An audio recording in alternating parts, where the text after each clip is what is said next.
क्या आपने कभी सोचा है कि कुछ लोग शेयर बाजार से करोड़ों कमा लेते हैं, जबकि ज्यादातर लोग हर बार हार क्यों जाते हैं? क्या ऐसा कोई रहस्य है जो सफल ट्रेडर्स जानते हैं, लेकिन आम लोग नहीं? क्या आप भी चाहते हैं कि आपकी जिंदगी में ऐसा आर्थिक बदलाव आए जो सबको चौंका दे? सोचिए, अगर आपके पास ऐसा ज्ञान हो जिससे आप बाजार की हर चाल को समझ सकें, तो कैसा लगेगा? अगर हर निवेश एक योजना के तहत हो और हर ट्रेड एक जीत में बदल जाए, तो आपकी जिंदगी कितनी बदल सकती है? इस वीडियो में हम आपको बताएंगे एक ऐसी किताब की कहानी जिसने हजारों नहीं लाखों लोगों की सोच, रणनीति और वित्तीय हालत बदल दी। ये सिर्फ एक किताब नहीं है, ये एक जीता जागता सिस्टम है, एक रणनीति है और एक सफर है असली वित्तीय आजादी की ओर। The new trading for a living सिर्फ ट्रेडिंग के नियम नहीं बताती, यह सिखाती है कि पैसा सोच से बनता है और गलत सोच सबसे बड़ी हार है। इसमें बताया गया है कि बाजार को जीतने के लिए सबसे पहले आपको अपने आप को जीतना होगा, क्योंकि असली युद्ध चार्ट पर नहीं, आपके दिमाग में चलता है। यह किताब आपको सिखाती है कि कैसे अपने मनोविज्ञान को संभालें, बाजार की भीड़ से अलग सोचें और ऐसे निर्णय लें जो लंबे समय तक मुनाफा दें। यहां कोई जादू नहीं है, कोई तुक्का नहीं है, सिर्फ अनुभव, अनुशासन और रणनीति है। कल्पना कीजिए, आप सुबह उठते हैं, बाजार की ओर देखते हैं और आपको पहले से पता होता है कि आज क्या करना है। कोई डर नहीं, कोई जल्दबाजी नहीं, सिर्फ एक ठंडी सोच और एक सटीक कदम। यही है असली प्रोफेशनल ट्रेडिंग। लेकिन क्या ये आसान है? बिल्कुल नहीं। और यही इस वीडियो का सबसे रोमांचक हिस्सा है। हम आपको ले चलेंगे इस किताब के हर उस हिस्से में जो आपको सोचने पर मजबूर कर देगा। क्या आप अब तक जो कर रहे थे वो सही था? हर भाग में हम आपको दिखाएंगे वो असली चीजें जो किताबों में छुपी होती हैं, लेकिन जीवन में काम आती हैं। और जैसे जैसे आप आगे बढ़ते जाएंगे, आपको एहसास होगा कि ये सिर्फ एक वीडियो नहीं है, ये एक वित्तीय यात्रा है जो आपकी जिंदगी को पूरी तरह से बदल सकती है।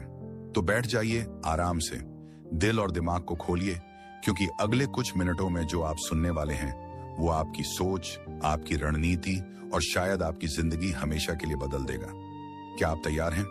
इस किताब में कुल 11 भाग हैं और हर भाग में एक खास ज्ञान छुपी हुई है। इस वीडियो में हम आपको पूरे 11 भाग का समरी बताएंगे, जिससे आपको इस किताब का असली अर्थ आसानी से समझ में आ सके। तो चलिए शुरू करते हैं पहले भाग से। भाग 1, व्यक्तिगत मनोविज्ञान। कभी आपने सोचा है कि जब एक इंसान अकेला होता है तो उसका दिमाग कैसे काम करता है? जब वो किसी भीड़ का हिस्सा नहीं होता, जब वो सिर्फ खुद से बात करता है, अपने डर, अपने लालच, अपनी उम्मीदों से लड़ता है। यही है व्यक्तिगत मनोविज्ञान, यानी इंडिविजुअल साइकोलॉजी। और इसी से शुरू होती है एक असली ट्रेडर की यात्रा। एक सफल ट्रेडर बनने के लिए सबसे पहले खुद को समझना जरूरी होता है, क्योंकि जब तक आप अपनी भावनाओं पर काबू नहीं पाते, तब तक बाजार आपको बार बार धोखा देता रहेगा। सोचिए, आप सुबह उठते ही मार्केट को देखते हैं और अचानक किसी स्टॉक की कीमत ऊपर जा रही होती है। आपके मन में लालच आता है, अभी खरीद लूं, कहीं और ऊपर न चला जाए। और जब आप खरीदते हैं तो वही स्टॉक गिरने लगता है। क्या ये बाजार का खेल है? नहीं, ये आपके मन का खेल है। आप बाजार से नहीं, खुद से हारते हैं। अलेक्जेंडर एल्डर कहते हैं कि एक अच्छा ट्रेडर वही है जो खुद को जानता है, अपनी भावनाओं को पहचानता है और उन पर नियंत्रण रखना जानता है। जैसे एक डॉक्टर पहले खुद को ठीक करता है, वैसे ही एक ट्रेडर को अपने मन की कमजोरी पहले समझनी होती है। सबसे बड़ा दुश्मन न बाजार है, न ही कोई न्यूज। सबसे बड़ा दुश्मन होता है हमारा डर, शक और लालच। आपको एक कहानी सुनाता हूं। एक व्यक्ति था जिसने शेयर बाजार में बड़ी बड़ी रकम खो दी। वह बार बार यही सोचता, इस बार मैं सही साबित होऊंगा, इस बार मेरी सोच जीतेगी। लेकिन वह हर बार हारता रहा। क्यों? क्योंकि वो बाजार को नहीं, अपने अहंकार को फॉलो कर रहा था। वो ये मानने को तैयार ही नहीं था कि शायद उसकी सोच गलत हो सकती है। और यही होता है जब हम खुद को पहचानते नहीं, हम अपने नुकसान की वजह भी खुद ही बनते हैं। व्यक्तिगत मनोविज्ञान हमें सिखाता है कि कैसे हम खुद से ईमानदार रहें। जब आप कोई ट्रेड लेने जाएं, तो खुद से एक सवाल करें, क्या ये ट्रेड मैं सोच समझकर ले रहा हूं या भावनाओं में बहकर? ये एक छोटा सा सवाल, लेकिन इसका असर बहुत गहरा होता है। ये सवाल आपको आपके दिमाग की गहराई में ले जाएगा, जहां से आप अपनी असली मानसिकता को समझ सकेंगे। कई बार हम एक ट्रेड में सिर्फ इसलिए बने रहते हैं क्योंकि हम अपने नुकसान को स्वीकार नहीं कर पाते। हम सोचते हैं कि अगर अभी बेच दिया तो नुकसान हो जाएगा, और अगर रुक गए तो शायद कीमत ऊपर चली जाए। लेकिन ऐसा सोचकर हम और गहरे फंसते जाते हैं। यह डर और इनकार की भावना है जो हमें नुकसान की तरफ ले जाती है। एक सफल ट्रेडर वही होता है जो समय रहते अपनी गलती मान लेता है और उससे बाहर निकल आता है। डॉ एल्डर कहते हैं कि जब तक आप अपनी भावनाओं को ट्रेडिंग से अलग नहीं कर सकते, तब तक आप केवल जुआ खेल रहे हैं, निवेश नहीं कर रहे। व्यक्तिगत मनोविज्ञान का मतलब है खुद को इतना जानो कि जब भी कोई इमोशन उठे, आप उसे पहचान सको, समझ सको और कंट्रोल कर सको। तभी आप बाजार में लंबे समय तक टिक पाओगे। अब एक और सवाल उठता है, क्या इमोशंस को पूरी तरह खत्म किया जा सकता है? नहीं, लेकिन उन्हें पहचाना और नियंत्रित किया जा सकता है। जैसे कोई योद्धा युद्ध के मैदान में डर को महसूस तो करता है, लेकिन वो डर उसे पीछे नहीं खींचता। उसी तरह एक ट्रेडर भी डर और लालच को महसूस करता है, लेकिन वो इन भावनाओं को अपने फैसलों पर हावी नहीं होने देता। अगर आप वाकई में एक प्रोफेशनल ट्रेडर बनना चाहते हैं, तो सबसे पहले खुद के साथ एक अनुशासित रिश्ता बनाना होगा। हर दिन अपने व्यवहार को देखो। क्या आपने गुस्से में आकर ट्रेड लिया? क्या आपने दूसरों को देखकर कोई निर्णय लिया? अगर हां, तो अगले दिन खुद को उस गलती से रोकने की प्लानिंग करो। कभी कभी सबसे अच्छा ट्रेड वो होता है जो आप नहीं लेते। ये बात छोटी लग सकती है, लेकिन जब आप इस पर अमल करने लगते हो तो आपकी ट्रेडिंग की पूरी दिशा बदल जाती है। ये आत्मनियंत्रण ही आपकी सबसे बड़ी ताकत बनती है। व्यक्तिगत मनोविज्ञान का मतलब है खुद से लड़ाई, खुद से दोस्ती और खुद पर जीत। अगर आप ये कर पाते हैं तो फिर बाजार आपके लिए सिर्फ एक खेल बन जाएगा, एक ऐसा खेल जिसे आप समझदारी और धैर्य से जीत सकते हो। अब सोचो, क्या तुम तैयार हो खुद को समझने, अपने डर से लड़ने, अपने लालच पर जीत पाने और उस इंसान को बनाने के लिए जो हर ट्रेड में शांत, सतर्क और सफल हो? अगर हां, तो अब आगे का सफर और भी दिलचस्प होने वाला है। भाग 2, जनमानस मनोविज्ञान। क्या आपने कभी सोचा है कि जब लोग एक साथ जुटते हैं तो उनकी सोच और व्यवहार कैसे बदल जाते हैं? अगर आप भीड़ में होते हैं तो क्या आप वही सोचते हैं जो अकेले रहते हुए सोचते हैं? इसका जवाब है नहीं। भीड़ में हमारा मस्तिष्क खुद को बदल लेता है और हमारे फैसले भी बदल जाते हैं। यही है मास साइकोलॉजी, यानी सामूहिक मनोविज्ञान। यह वह शक्ति है जो एक व्यक्ति को एक समूह का हिस्सा बनाकर उसके निर्णयों को बदल देती है। सोचिए, एक बड़े स्टेडियम में लाखों लोग एक साथ खड़े हों। उनका उत्साह किसी के भी मनोबल को ऊंचा कर सकता है। क्या आपने कभी ध्यान दिया है कि कैसे एक व्यक्ति दूसरों के प्रभाव में आकर अपने फैसले बदल सकता है? जब आप अकेले होते हैं तो आपके निर्णय पूरी तरह से आपके अपने अनुभव और विचारों पर आधारित होते हैं, लेकिन जब आप भीड़ का हिस्सा बन जाते हैं तो आपकी सोच भी उस समूह के प्रभाव में आ जाती है। अगर सभी लोग एक दिशा में जा रहे हैं तो आप भी बिना किसी सवाल के उसी दिशा में चलने लगते हैं। सामूहिक मनोविज्ञान का यह प्रभाव न केवल जीवन के सामान्य पहलुओं में दिखाई देता है, बल्कि यह व्यापार, निवेश और ट्रेडिंग में भी साफ साफ देखा जा सकता है। खासकर शेयर बाजार में, जब एक साथ बहुत से लोग किसी स्टॉक को खरीदते हैं या बेचते हैं तो उसकी कीमतों पर इसका सीधा असर पड़ता है। अगर लोगों में डर फैलता है तो बाजार गिरता है, और अगर उत्साह होता है तो बाजार चढ़ता है। यह सामूहिक मनोविज्ञान ही है जो शेयर बाजार की कीमतों को प्रभावित करता है। डॉ अलेक्जेंडर एल्डर ने इस बात को बड़े अच्छे तरीके से समझाया है कि कैसे एक ट्रेडर को अपनी मानसिकता को मजबूत करना होता है ताकि वह बाजार के उतार चढ़ाव से प्रभावित न हो। बाजार में भीड़ भावनाओं का उत्थान होता है और यही भावनाएं एक व्यक्ति को सही निर्णय लेने में अक्षम बना देती हैं। जब सभी लोग एक स्टॉक को खरीदने के लिए दौड़ रहे होते हैं तो क्या आप उनका अनुसरण करेंगे या आप अपने विवेक से काम लेंगे? यही वह समय होता है जब एक समझदार ट्रेडर को अपनी आत्मनियंत्रण की शक्ति का प्रयोग करना होता है। ध्यान रखें, भीड़ के प्रभाव में आकर यदि आप बिना सोचे समझे कोई कदम उठाते हैं तो आपका नुकसान तय है। यह वही गलती है जो आम तौर पर नौसिखिए ट्रेडर करते हैं। जब भी कोई ट्रेडर अपने फैसले दूसरों के अनुसार बदलता है तो वह सामूहिक मनोविज्ञान का शिकार हो जाता है।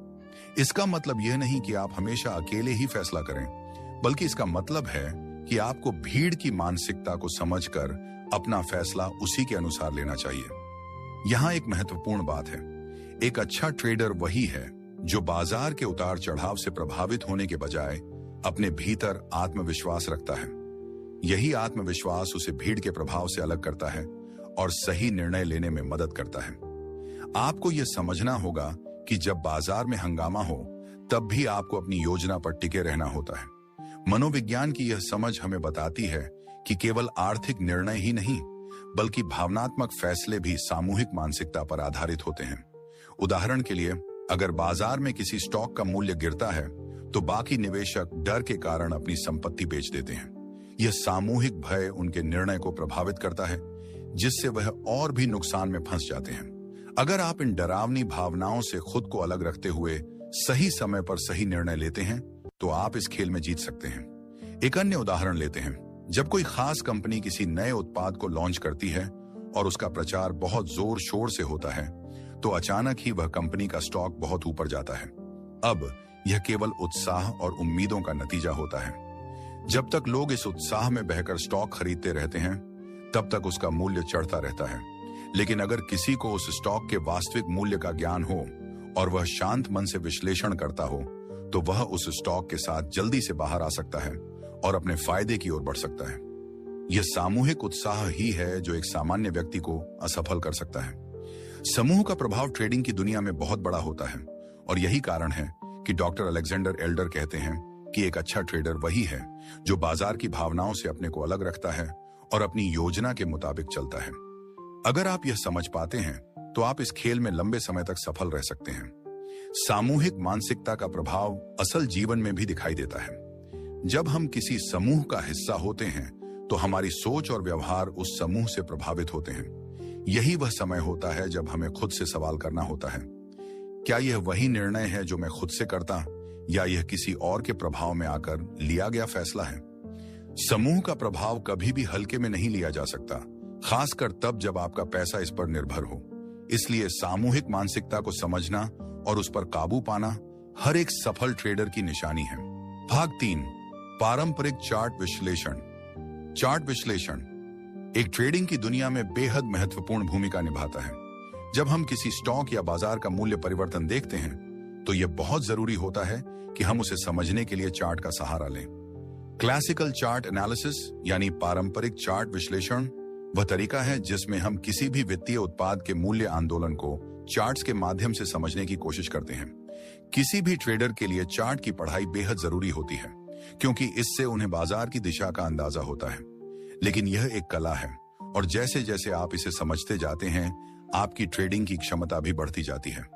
चार्ट के माध्यम से हम बाजार के विभिन्न पैटर्न जैसे ट्रेंड्स, सपोर्ट और रेजिस्टेंस और संभावित पलटावों का पता लगा सकते हैं।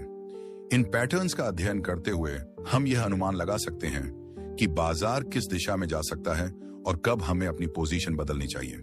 क्लासिकल चार्ट एनालिसिस की बात करें तो इसके कई अहम तत्व होते हैं। पहला और सबसे महत्वपूर्ण है ट्रेंड। बाजार हमेशा एक दिशा में बढ़ता है, या तो ऊपर की ओर बुल ट्रेंड या नीचे की ओर बेयर ट्रेंड। चार्ट पर यह ट्रेंड्स साफ साफ देखे जा सकते हैं। जब एक ट्रेंड लगातार एक दिशा में बढ़ता है तो ट्रेडर इसे पहचान कर उस दिशा में निवेश करने का निर्णय लेते हैं। इसके अलावा चार्ट विश्लेषण में एक और महत्वपूर्ण तत्व है सपोर्ट और रेजिस्टेंस। सपोर्ट वह स्तर होता है जहां कीमत को गिरने से रोकने के लिए खरीदी ताकत मौजूद होती है। वहीं रेजिस्टेंस वह स्तर है जहां कीमत ऊपर जाने से रुक जाती है क्योंकि वहां बिकवाली की अधिकता होती है। जब हम इन स्तरों को पहचानते हैं तो हमें अंदाजा हो जाता है कि बाजार में कब बदलाव आ सकता है। इसी तरह क्लासिकल चार्ट एनालिसिस में चार्ट पैटर्न्स का भी बड़ा महत्व है। इसमें विभिन्न प्रकार के पैटर्न होते हैं जैसे head and shoulder, double top, double bottom, triangle और फ्लैग। इन पैटर्न्स को पहचानकर ट्रेडर यह समझ सकते हैं कि बाजार का अगला कदम क्या हो सकता है। उदाहरण के लिए एक हेड एंड शोल्डर पैटर्न यह संकेत देता है कि बाजार के ट्रेंड का पलटाव होने वाला है और यह एक महत्वपूर्ण संकेत है। इन चार्ट पैटर्न्स को पहचानने के लिए अभ्यास की आवश्यकता होती है। यह सिर्फ एक तकनीकी विश्लेषण नहीं है बल्कि एक कला है जिसे समय के साथ सीखा जा सकता है। जब आप इन पैटर्न्स को अच्छे से समझने लगते हैं तो आप बाजार के हर छोटे बदलाव को पहचान सकते हैं। इसके अलावा क्लासिकल चार्ट एनालिसिस में वॉल्यूम का भी बड़ा रोल होता है। जब कोई खास स्टॉक वॉल्यूम के साथ बढ़ता है तो इसका मतलब है कि उस स्टॉक में अधिक गतिविधि हो रही है। यह ट्रेडर को यह संकेत देता है कि स्टॉक में जबरदस्त ट्रेडिंग हो रही है और यह एक महत्वपूर्ण संकेत हो सकता है। इसी तरह अगर वॉल्यूम घटता है तो यह दर्शाता है कि बाजार में रुचि कम हो रही है और ट्रेंड कमजोर हो सकता है। क्लासिकल चार्ट एनालिसिस की शक्ति यह है कि यह हमें बाजार के संभावित उतार चढ़ाव को समझने का एक तरीका देता है। हालांकि यह पूरी तरह से सही नहीं हो सकता, लेकिन जब इसे सही तरीके से इस्तेमाल किया जाता है तो यह हमें एक बड़ी मदद कर सकता है। इसके लिए एक ट्रेडर को बहुत सावधानी और अनुशासन के साथ चार्ट को पढ़ना और समझना होता है। अब आपको सवाल उठ सकता है, क्या यह सब इतना आसान है? तो जवाब है नहीं। यह तरीका आसान नहीं है और इसमें समय लगता है। एक अच्छे चार्ट एनालिस्ट को कई वर्षों का अनुभव और अभ्यास चाहिए, लेकिन अगर आप सही तरीके से सीखें और अभ्यास करें तो यह आपके लिए एक शक्तिशाली टूल साबित हो सकता है।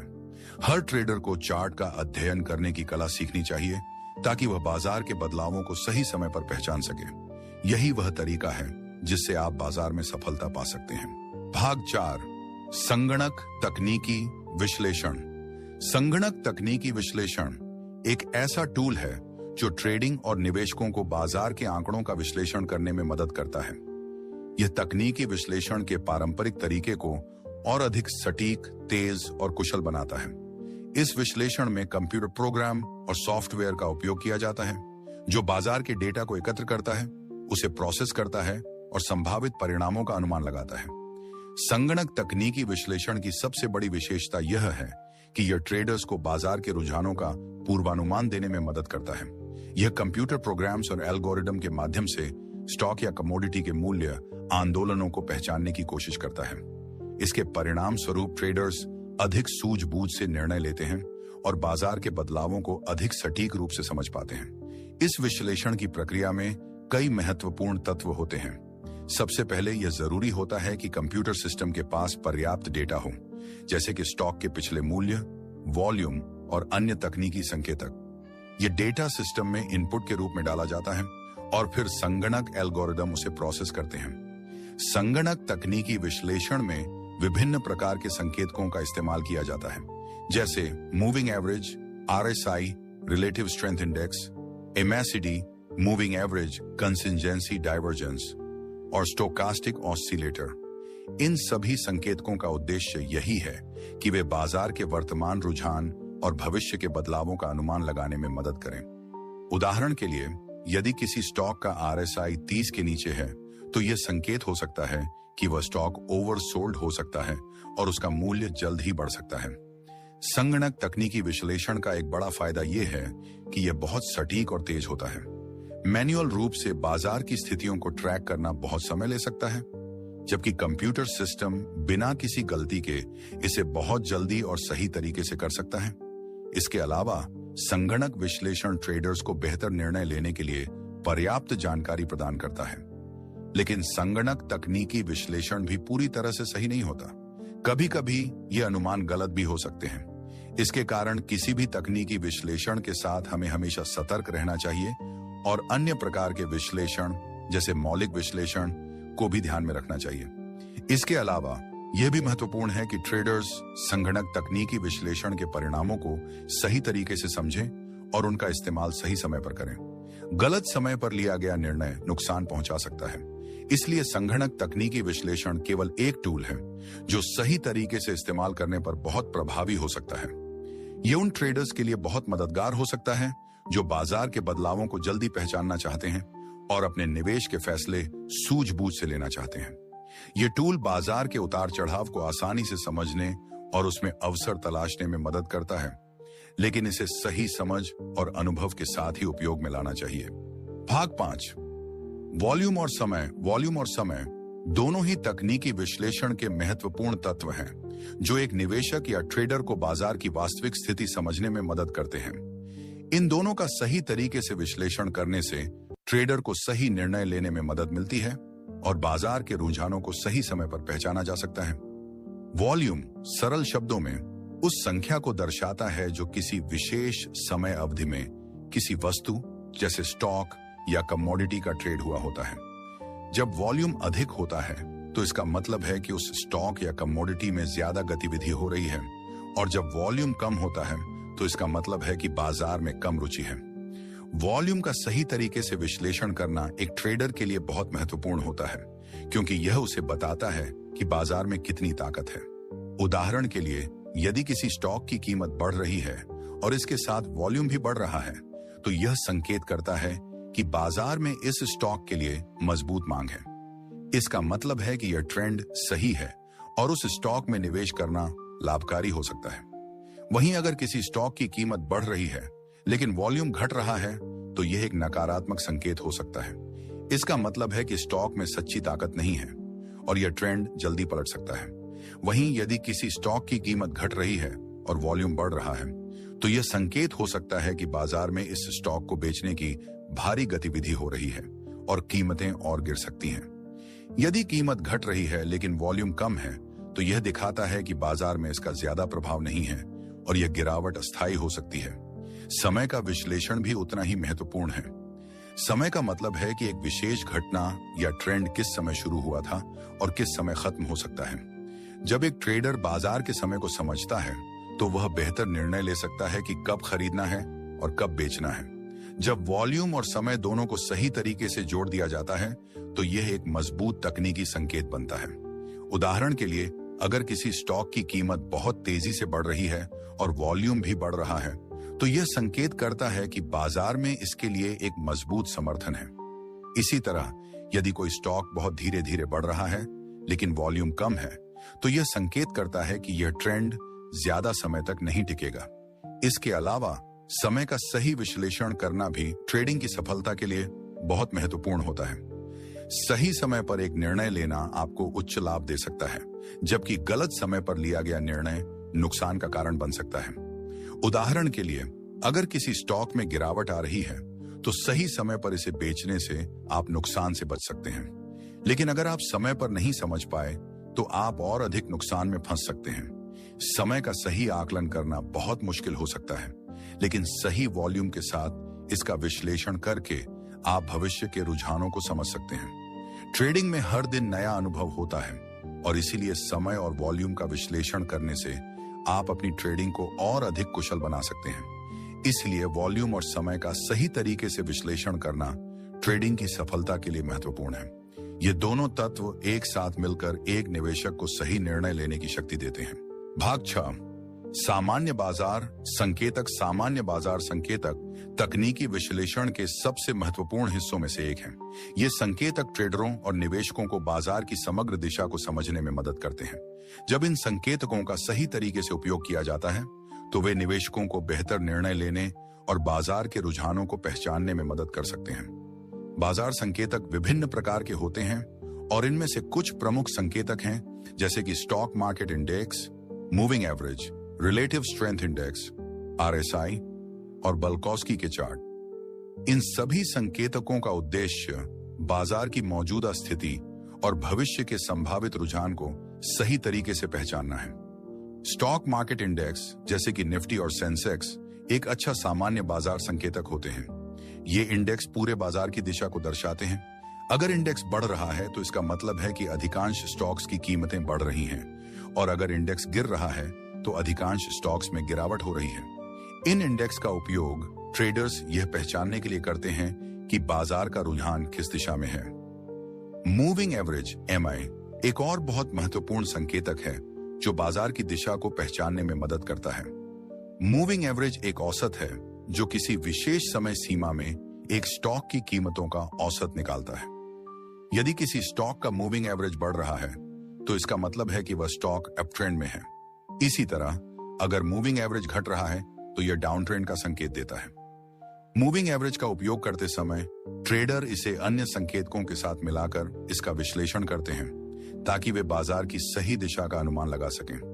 रिलेटिव स्ट्रेंथ इंडेक्स RSI एक और महत्वपूर्ण संकेतक है जो यह बताता है कि कोई स्टॉक ओवरबॉट अत्यधिक खरीदी हुई स्थिति है या ओवरसोल्ड अत्यधिक बेची गई स्थिति। अगर RSI 70 के ऊपर है, तो यह संकेत करता है कि स्टॉक ओवरबॉट है और इसकी कीमत में गिरावट आ सकती है। अगर RSI 30 के नीचे है तो यह संकेत करता है कि स्टॉक ओवरसोल्ड है और इसकी कीमत में बढ़ोतरी हो सकती है। बल्कौस्की के चार्ट भी सामान्य बाजार संकेतकों का एक महत्वपूर्ण हिस्सा है। ये चार्ट ट्रेडरों को बाजार के बदलावों को समझने में मदद करते हैं। इन चार्टों का उपयोग करके ट्रेडर यह पहचान सकते हैं कि बाजार में ट्रेंड कब बदलने वाला है और कब उन्हें अपने निवेश पर ध्यान देना चाहिए। इन संकेतकों का सही तरीके से उपयोग करना एक कला है और यह केवल अभ्यास से ही संभव होता है।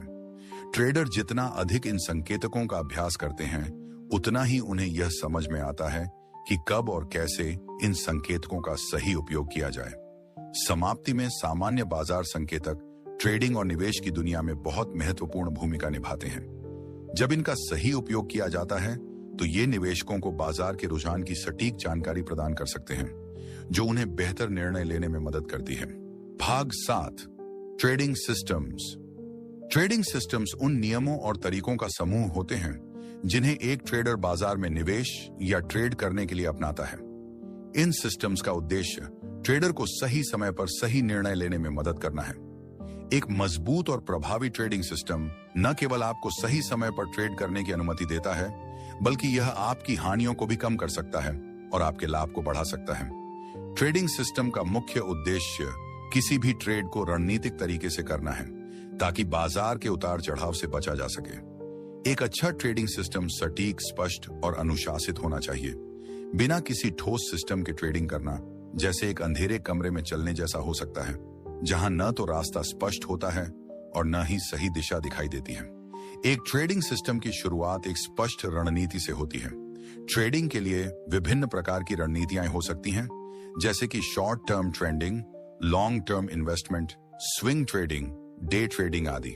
हर एक रणनीति की अपनी विशेषताएं होती हैं और यह इस पर निर्भर करता है कि आप कितने समय तक ट्रेड करना चाहते हैं और आपके जोखिम लेने की क्षमता क्या है। उदाहरण के लिए, अगर आप डे ट्रेडिंग की रणनीति अपनाते हैं तो आपके पास एक मजबूत सिस्टम होना चाहिए जो आपको हर दिन बाजार के उतार चढ़ाव को समझने में मदद करे। इस सिस्टम में short term trends, volume, moving average और अन्य तकनीकी संकेतकों का उपयोग किया जा सकता है। वहीं अगर आप लॉन्ग टर्म इन्वेस्टमेंट की रणनीति अपनाते हैं तो आपके सिस्टम में बड़े ट्रेंड्स और आर्थिक खबरों का ध्यान रखना आवश्यक होगा। ट्रेडिंग सिस्टम का एक अन्य महत्वपूर्ण हिस्सा जोखिम प्रबंधन, रिस्क मैनेजमेंट होता है। एक अच्छा ट्रेडिंग सिस्टम केवल आपको सटीक प्रवेश और निकासी बिंदु नहीं बताता, बल्कि यह भी बताता है कि आपकी अधिकतम हानि कितनी हो सकती है और आप उसे कैसे नियंत्रित करेंगे। जोखिम प्रबंधन में स्टॉप लॉस और टारगेट प्राइस सेट करना शामिल है ताकि बाजार के उतार चढ़ाव से बचा जा सके। उदाहरण के लिए, मान लीजिए कि आपने एक स्टॉक 100 रुपये में खरीदी और आपने 90 रुपये का स्टॉप लॉस सेट किया। इसका मतलब है कि अगर स्टॉक की कीमत 90 रुपये तक गिरती है तो आपकी स्थिति स्वचालित रूप से बंद हो जाएगी और आप नुकसान से बच सकेंगे। इसी तरह एक टारगेट प्राइस सेट करना भी महत्वपूर्ण होता है ताकि आप जब अपनी लक्ष्य कीमत तक पहुंचें तो आप मुनाफा कमा सकें और न कि बाजार के उतार चढ़ाव से परेशान हों। इसके अलावा ट्रेडिंग सिस्टम का एक और महत्वपूर्ण हिस्सा अनुशासन है। एक अच्छा ट्रेडिंग सिस्टम आपको अपने भावनाओं पर काबू रखने और केवल अपनी योजना के अनुसार काम करने की सलाह देता है। अक्सर ट्रेडर्स भावनाओं के कारण जल्दी निर्णय ले लेते हैं, जैसे कि लालच या डर की वजह से। इसीलिए एक मजबूत सिस्टम को अपनाना और उसे सही तरीके से फॉलो करना बहुत जरूरी होता है। कभी कभी ट्रेडर्स अपनी रणनीतियों को बदलने की कोशिश करते हैं और एक ही दिन में कई ट्रेड करते हैं। यह गलत है, क्योंकि एक ट्रेडिंग सिस्टम तभी काम करता है जब आप उसे लगातार और अनुशासित तरीके से फॉलो करते हैं। समाप्ति में ट्रेडिंग सिस्टम किसी भी सफल ट्रेडर के लिए अत्यंत महत्वपूर्ण होता है। यह न केवल आपको सही समय पर ट्रेड करने में मदद करता है, बल्कि आपको अपने जोखिम को भी नियंत्रित करने की सुविधा देता है। जब आप एक अच्छा और मजबूत ट्रेडिंग सिस्टम विकसित कर लेते हैं तो आप बाजार की अनिश्चितताओं से बेहतर तरीके से निपट सकते हैं और अपने निवेश को बढ़ा सकते हैं। भाग 8, ट्रेडिंग वाहन वह साधन होते हैं जिनका उपयोग ट्रेडर्स बाजार में निवेश करने और ट्रेड करने के लिए करते हैं। ये वाहन विभिन्न प्रकार के होते हैं और प्रत्येक का उपयोग अलग अलग व्यापारिक लक्ष्यों को प्राप्त करने के लिए किया जाता है। सही ट्रेडिंग वाहन का चुनाव आपके निवेश के उद्देश्य, जोखिम सहिष्णुता और समयावधि पर निर्भर करता है। सबसे सामान्य ट्रेडिंग वाहन स्टॉक्स, शेयर, बॉन्ड्स, आरण पत्र, फ्यूचर्स, भविष्य के अनुबंध, ऑप्शंस, विकल्प और एक्सचेंज ट्रेडेड फंड्स ETFs हैं। इन सब का उद्देश्य आपके निवेश की वृद्धि को बढ़ाना और बाजार की स्थिति के अनुसार लाभ अर्जित करना होता है। एक, स्टॉक्स, शेयर। स्टॉक्स या शेयर किसी कंपनी के मालिकाना हक को दर्शाते हैं। जब आप किसी कंपनी के स्टॉक खरीदते हैं तो आप उस कंपनी के एक हिस्से के मालिक बन जाते हैं। शेयर बाजार में निवेश करने का सबसे आम तरीका यही है। स्टॉक्स में निवेश करते समय आपको कंपनी की वित्तीय स्थिति, प्रबंधन और बाजार की स्थिति पर विचार करना होता है। ये एक लंबी अवधि की रणनीति हो सकती है, जहां आप कंपनी के विकास के साथ साथ उसका लाभ भी प्राप्त करते हैं। हालांकि स्टॉक्स का निवेश जोखिम भरा हो सकता है, क्योंकि बाजार की स्थिति के अनुसार इनकी कीमतें बहुत तेजी से बदल सकती हैं। 2, बॉन्ड्स, आरण पत्र। बॉन्ड्स निवेशकों को एक निश्चित ब्याज दर के साथ पैसे उधार देने का अवसर प्रदान करते हैं। जब आप बॉन्ड खरीदते हैं तो आप सरकार या किसी कंपनी को पैसा उधार देते हैं और बदले में आपको एक निश्चित ब्याज मिलता है। बॉन्ड्स आमतौर पर स्टॉक्स के मुकाबले कम जोखिम वाले होते हैं, लेकिन इनमें लाभ भी सीमित होते हैं। अगर आप एक स्थिर और निश्चित आय की तलाश कर रहे हैं तो बॉन्ड्स एक अच्छा विकल्प हो सकते हैं। हालांकि यदि बॉन्ड की रेटिंग खराब हो तो यह जोखिम बढ़ सकता है। 3, फ्यूचर्स, भविष्य के अनुबंध। फ्यूचर्स एक प्रकार का कॉन्ट्रैक्ट होता है जो किसी संपत्ति को भविष्य में एक निश्चित समय और कीमत पर खरीदने या बेचने का अधिकार प्रदान करता है। यह उन निवेशकों के लिए होता है जो किसी विशेष संपत्ति जैसे कि कमोडिटी या स्टॉक्स के मूल्य में भविष्य में बदलाव की उम्मीद करते हैं। फ्यूचर्स का प्रयोग अधिकतर जोखिम वाले ट्रेडिंग के लिए किया जाता है, क्योंकि इसमें एक निश्चित समय सीमा होती है और यदि मार्केट की दिशा आपके अनुमान के विपरीत होती है तो आपको भारी नुकसान हो सकता है। 4, ऑप्शंस, विकल्प। ऑप्शंस ट्रेडिंग एक और प्रकार का उपकरण है जो निवेशकों को भविष्य में किसी संपत्ति को एक निर्धारित कीमत पर खरीदने या बेचने का अधिकार देता है, लेकिन यह कोई बाध्यता नहीं है। ऑप्शंस के 2 प्रकार होते हैं, कॉल ऑप्शन और पुट ऑप्शन। कॉल ऑप्शन तब खरीदते हैं जब आपको लगता है कि संपत्ति की कीमत बढ़ेगी, जबकि पुट ऑप्शन तब खरीदते हैं जब आपको लगता है कि उसकी कीमत गिर जाएगी। ऑप्शंस का उपयोग लघु अवधि में लाभ कमाने के लिए किया जाता है, लेकिन इसके साथ जोखिम भी जुड़ा होता है। 5, एक्सचेंज ट्रेडेड फंड्स, ETFs एक प्रकार के निवेश फंड होते हैं जो किसी विशेष सूचकांक जैसे कि निफ्टी या सेंसेक्स को ट्रैक करते हैं। इनमें निवेश करने से आपको पूरे सूचकांक में विविधता मिलती है और इससे आपके जोखिम को कम करने में मदद मिल सकती है। ETF स्टॉक्स की तरह ही व्यापार किए जाते हैं और उन्हें खरीदा या बेचा जा सकता है। यह एक बेहतरीन विकल्प है उन निवेशकों के लिए जो विभिन्न संपत्तियों में विविधीकरण चाहते हैं, बिना किसी विशेष स्टॉक या वस्तु के मूल्य को ट्रैक किए। ट्रेडिंग वाहन का चुनाव। सही ट्रेडिंग वाहन का चुनाव आपकी निवेश शैली, समय अवधि और जोखिम सहिष्णुता पर निर्भर करता है। अगर आप दीर्घकालिक निवेशक हैं तो आपको स्टॉक्स या बॉन्ड्स जैसे सुरक्षित विकल्पों का चुनाव करना चाहिए। यदि आप शॉर्ट टर्म ट्रेडर हैं तो आपको ऑप्शंस या फ्यूचर्स जैसे उच्च जोखिम वाले वाहन का उपयोग करना पड़ सकता है। इसके अलावा ETFs एक अच्छा विकल्प हो सकते हैं यदि आप व्यापक विविधीकरण चाहते हैं।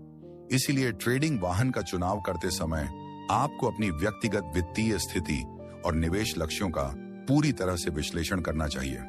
सही निर्णय लेने से आप अपने निवेशों का अधिकतम लाभ उठा सकते हैं और जोखिम को कम कर सकते हैं। समाप्ति में ट्रेडिंग वाहन आपके निवेश के सबसे महत्वपूर्ण हिस्से होते हैं और इनका चयन बहुत ध्यान से करना चाहिए। सही वाहन का चयन करके आप न केवल अपनी पूंजी को बढ़ा सकते हैं, बल्कि बाजार के उतार चढ़ाव से भी बच सकते हैं। भाग 9, जोखिम प्रबंधन। जब हम व्यापार या निवेश की बात करते हैं तो एक महत्वपूर्ण पहलू जिसे नजरअंदाज नहीं किया जा सकता वह है जोखिम प्रबंधन।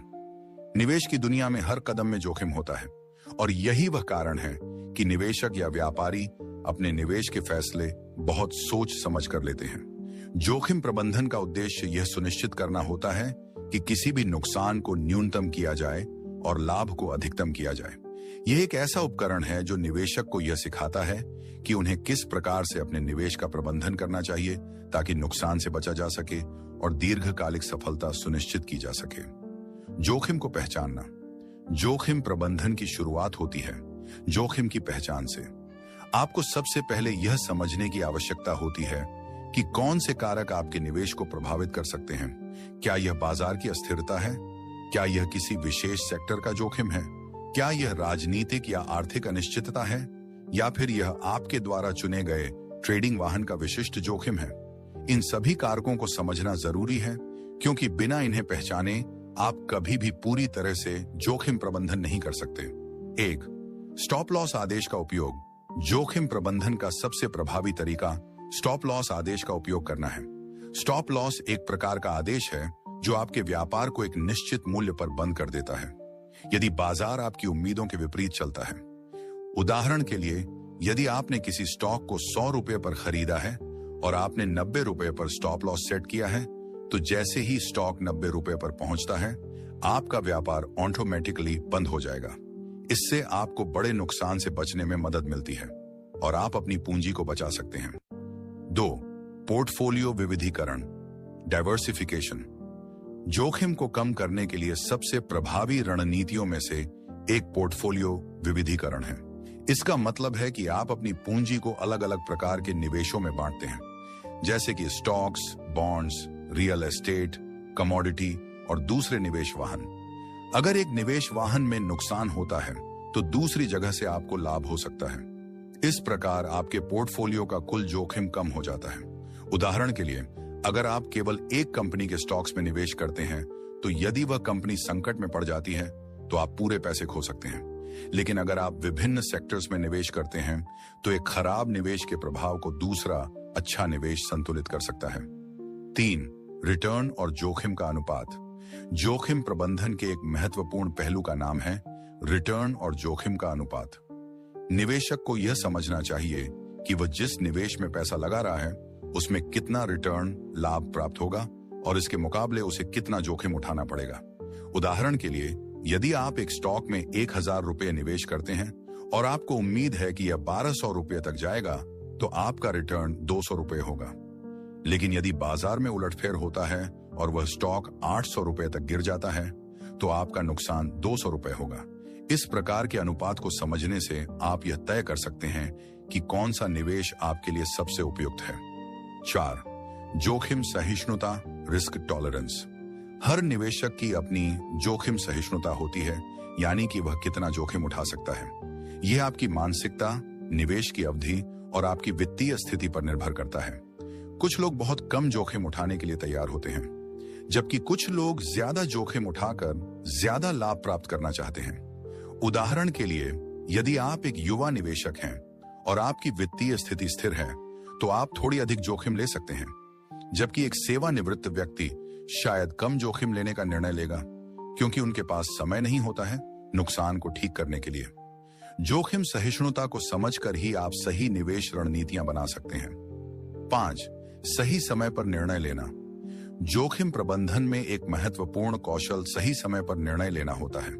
इसमें यह समझना जरूरी है कि कब व्यापार को बढ़ाया जाए और कब उसे बंद किया जाए।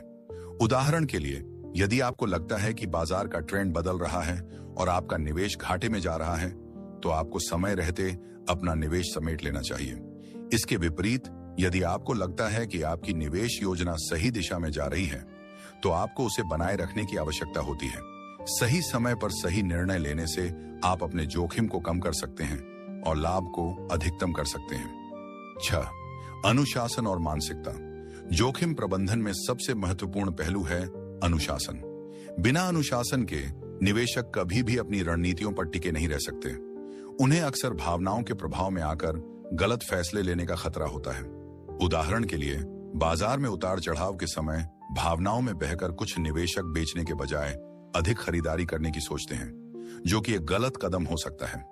मानसिक शांति बनाए रखना और अपनी योजना के अनुसार काम करना जोखिम प्रबंधन का मुख्य हिस्सा है। 7. लगातार निगरानी। जोखिम को कम करने के लिए नियमित रूप से अपने निवेश की निगरानी करना बहुत जरूरी है। बाजार में लगातार बदलाव होते रहते हैं और आपको अपने निवेश को अद्यतन करना होता है। किसी विशेष निवेश में बदलाव आने पर आपको अपनी स्थिति का मूल्यांकन करके सही कदम उठाना चाहिए। उदाहरण के लिए, अगर कोई कंपनी अच्छा प्रदर्शन नहीं कर रही है तो आपको इसे जल्द से जल्द बेचने पर विचार करना चाहिए। निष्कर्ष, जोखिम प्रबंधन एक निरंतर प्रक्रिया है जो न केवल निवेशकों को नुकसान से बचाता है बल्कि उन्हें अपने लक्ष्यों को प्राप्त करने के लिए रास्ता भी दिखाता है। सही जोखिम प्रबंधन की रणनीतियां अपनाकर आप अपनी पूंजी को सुरक्षित रख सकते हैं और अधिक लाभ कमा सकते हैं। इसमें अनुशासन, सही निर्णय लेने की क्षमता और निरंतर निगरानी बहुत महत्वपूर्ण होती है। निवेश के हर कदम को समझदारी से उठाकर आप अपने निवेश यात्रा को एक सफलता की कहानी बना सकते हैं। भाग 10, व्यावहारिक विवरण। व्यावहारिक विवरण का मतलब है कि आप अपने निवेश निर्णयों को केवल सैद्धांतिक ज्ञान से नहीं बल्कि वास्तविक दुनिया की परिस्थितियों और अनुभवों से जोड़ते हैं। यह एक प्रकार का रोड मैप होता है जो आपको निवेश और ट्रेडिंग की जटिलताओं को समझने में मदद करता है और यह सुनिश्चित करता है कि आप अपने निवेश के फैसलों को सही तरीके से और समझदारी से लें। इस हिस्से में हम कुछ महत्वपूर्ण और व्यावहारिक पहलुओं पर चर्चा करेंगे जो किसी भी व्यापारी या निवेशक को सफलता की ओर मार्गदर्शन कर सकते हैं। 1. बुनियादी डेटा और चार्ट का विश्लेषण। व्यावहारिक निवेश की शुरुआत होती है सही डेटा और चार्ट के साथ। यह बेहद महत्वपूर्ण है कि आप बाजार की स्थिति, स्टॉक की प्रदर्शन क्षमता और विभिन्न आर्थिक संकेतकों को समझें। यह केवल एक सैद्धांतिक ज्ञान नहीं होता बल्कि आपको वास्तविक डेटा और चार्ट का विश्लेषण करके निर्णय लेना होता है। उदाहरण के लिए, यदि आप एक स्टॉक में निवेश करने जा रहे हैं तो आपको यह देखना होगा कि उसका ऐतिहासिक प्रदर्शन कैसा रहा है। क्या उस स्टॉक की कीमतों में कोई खास ट्रेंड है और क्या उस स्टॉक से संबंधित समाचार या घटनाएं निवेश के लिए अनुकूल हैं। यह सब जानकारी आपको अच्छे निर्णय लेने में मदद करती है और निवेश की जोखिम को कम करती है। 2. जोखिम का अनुमान लगाना। हर निवेश में जोखिम होता है और इसे सही तरीके से अनुमानित करना ही व्यावहारिक निवेश की सफलता की कुंजी है। उदाहरण के लिए, यदि आप एक छोटी कंपनी में निवेश कर रहे हैं तो यह संभव है कि उस कंपनी के शेयरों में ज्यादा उतार चढ़ाव हो, जो कि एक उच्च जोखिम का संकेत है। वहीं यदि आप किसी बड़ी और स्थिर कंपनी में निवेश करते हैं तो इसके मुकाबले जोखिम थोड़ा कम हो सकता है। आपको यह समझने की आवश्यकता है कि किसी भी निवेश में जोखिम हमेशा मौजूद होता है और इसलिए आपको निवेश करने से पहले उसकी गहरी जानकारी और विश्लेषण करना चाहिए। 3. निवेश का लक्ष्य तय करना। व्यावहारिक निवेश की एक महत्वपूर्ण बात यह है कि आप निवेश करने से पहले अपने लक्ष्य को स्पष्ट रूप से तय करें।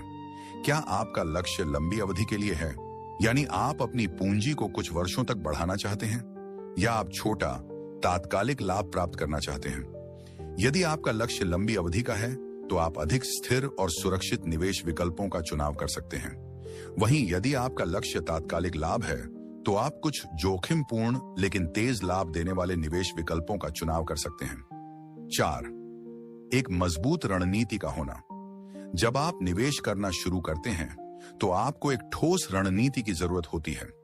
बिना रणनीति के आपको केवल अनुभव पर निर्भर रहकर निवेश करना होगा और यह हमेशा अच्छा परिणाम नहीं देगा।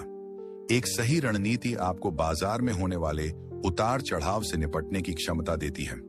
उदाहरण के लिए, आप एक निश्चित समय पर स्टॉक्स खरीदने और बेचने की रणनीति बना सकते हैं।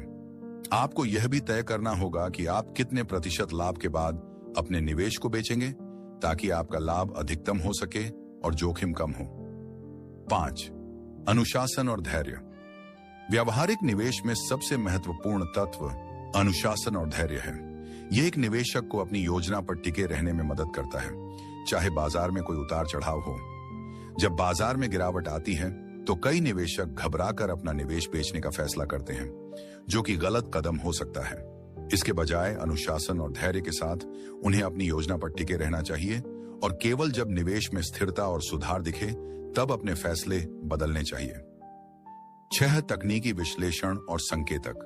व्यावहारिक निवेश में तकनीकी विश्लेषण और संकेतक बहुत महत्वपूर्ण होते हैं। इनकी मदद से आप बाजार के रुझान और संभावित मोड़ को समझ सकते हैं।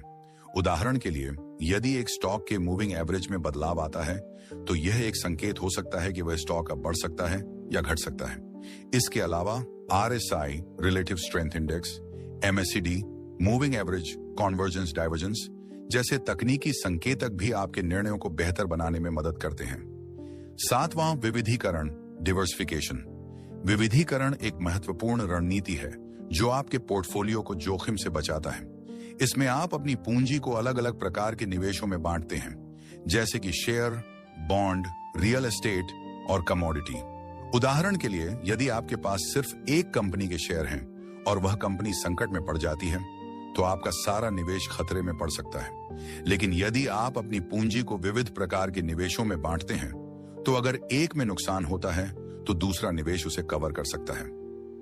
8, बाजार के माहौल को समझना। बाजार का माहौल हमेशा बदलता रहता है और इस बदलाव को समझना आपके लिए बहुत महत्वपूर्ण होता है। उदाहरण के लिए, अगर बाजार में मंदी का दौर है तो आपको और अधिक सतर्क रहना होगा और अपनी रणनीतियों को उसके अनुरूप बदलना होगा। वहीं यदि बाजार में तेजी है तो आप अधिक जोखिम लेने के लिए तैयार हो सकते हैं। इस प्रकार बाजार के वातावरण के साथ तालमेल बनाए रखना आपके निवेश के लिए फायदेमंद हो सकता है।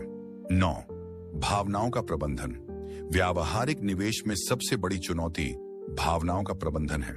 भावनाएं जैसे डर, लालच और घबराहट अक्सर निवेशकों के निर्णयों को प्रभावित करती हैं। यह जरूरी है कि आप अपनी भावनाओं को नियंत्रण में रखें और बाजार की परिस्थितियों को समझकर ही निर्णय लें।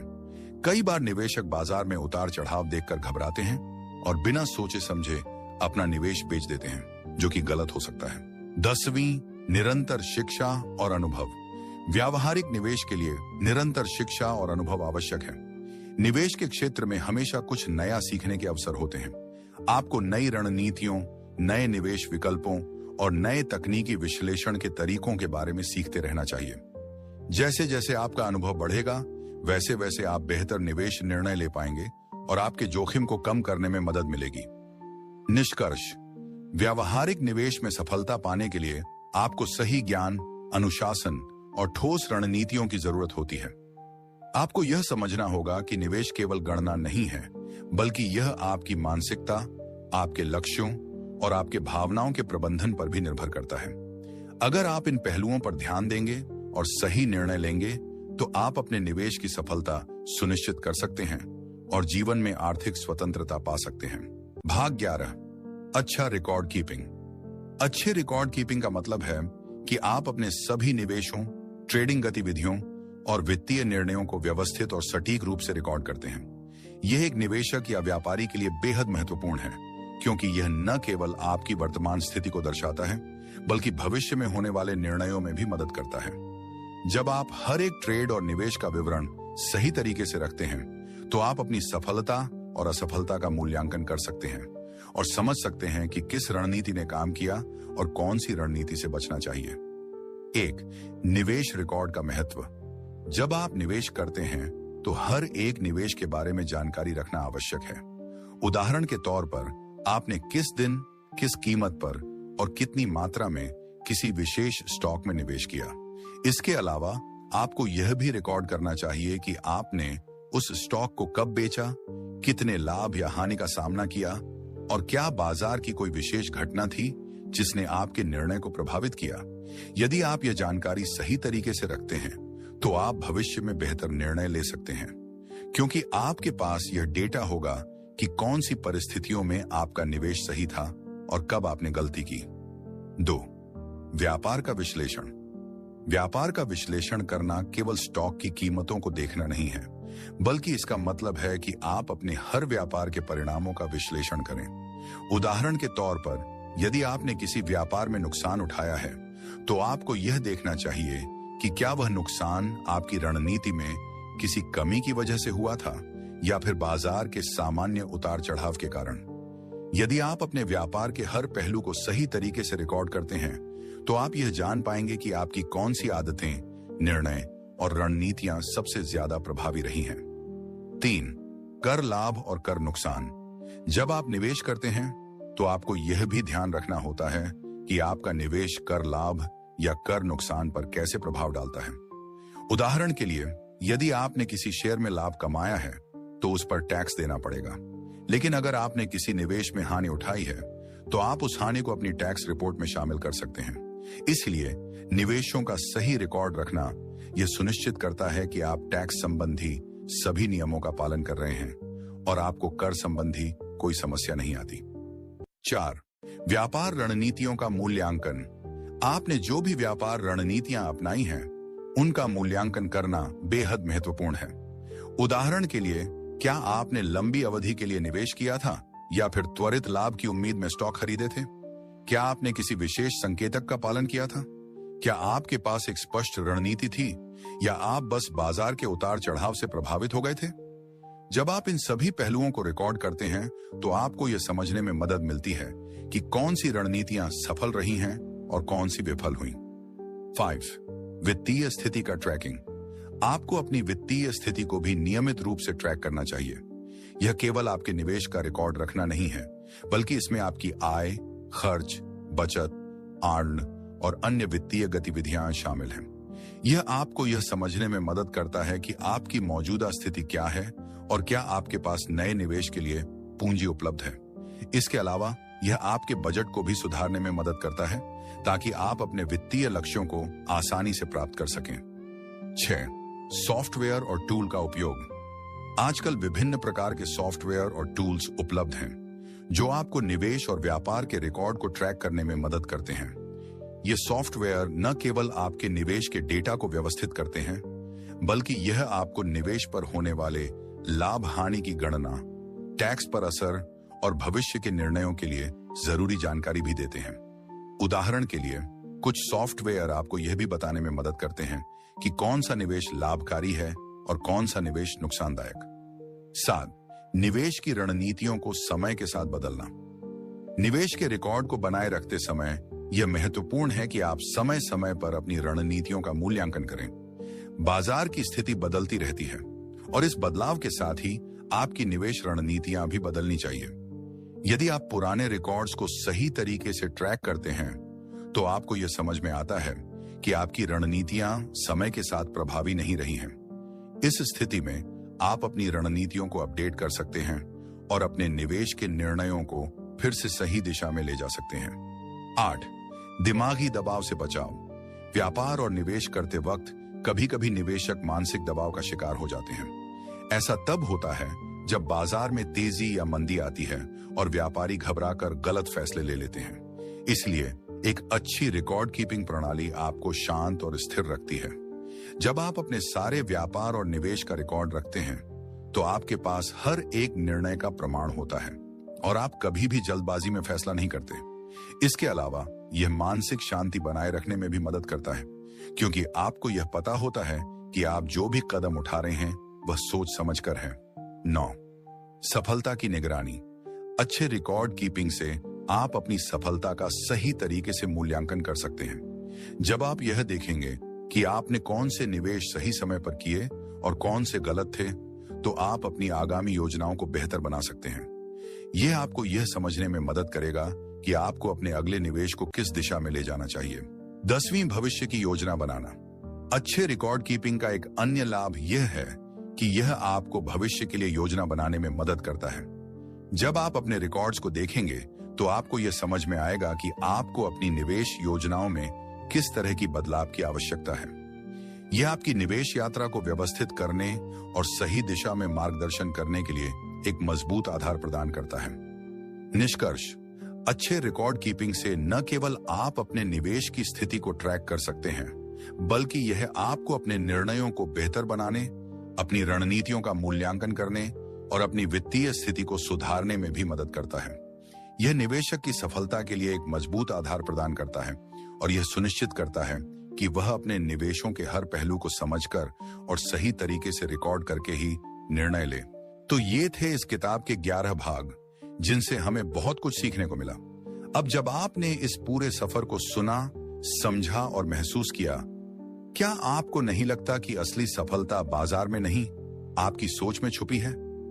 यह किताब हमें बताती है कि पैसा कमाने के लिए सबसे पहले अपने भीतर की कमजोरी को हराना होता है। लालच, डर, जल्दबाजी, यही असली दुश्मन है। जो लोग सोचते हैं कि बाजार किस्मत का खेल है, वो हमेशा हारते रहेंगे। लेकिन जो लोग सोच को हथियार बनाते हैं, नियमों को अपनाते हैं और हर फैसले को अनुशासन से लेते हैं, वही बाजार के असली विजेता बनते हैं। अब फैसला आपके हाथ में है। आप इस ज्ञान को सिर्फ सुनकर भूल जाना चाहते हैं या इसे अपने जीवन का हिस्सा बनाकर एक नया रास्ता चुनना चाहते हैं, याद रखिए, हर दिन एक मौका है खुद को बेहतर बनाने का। हर सुबह एक नई शुरुआत है। अगर आज आपने तय कर लिया कि अब से हर फैसला सोच समझ कर लेंगे, तो यकीन मानिए, आपकी आर्थिक जिंदगी बदलने से कोई नहीं रोक सकता। अगर ये वीडियो आपको थोड़ा भी प्रेरणा दे सका हो, तो इसे अपने दोस्तों, परिवार और उन सभी लोगों के साथ जरूर साझा करें जिन्हें आप जिंदगी में सफल देखना चाहते हैं। नीचे कमेंट करके बताइए कि इस वीडियो का कौन सा हिस्सा आपके दिल को छू गया। और हाँ, अगर आप ऐसे ही और वीडियो चाहते हैं जो न सिर्फ ज्ञान दें बल्कि जिंदगी की दिशा भी बदल दें, तो हमारे चैनल को जरूर सब्सक्राइब करें। याद रखिए, पैसा सिर्फ संख्या नहीं है, ये आपकी सोच, अनुशासन और निर्णयों का आईना है। अब समय है उस आईने को साफ करने का और उसमें अपना असली चेहरा देखने का, एक विजेता का। आपके सपनों की उड़ान यहीं से शुरू होती है। तो चलिए, अब रुकना नहीं है, अब सिर्फ आगे बढ़ना है। सीखते रहिए, कमाते रहिए और फाइनेंशियल फ्रीडम की ओर बढ़ते रहिए। तो चलिए, मिलते हैं अगले वीडियो में। तब तक के लिए अपना ख्याल रखें।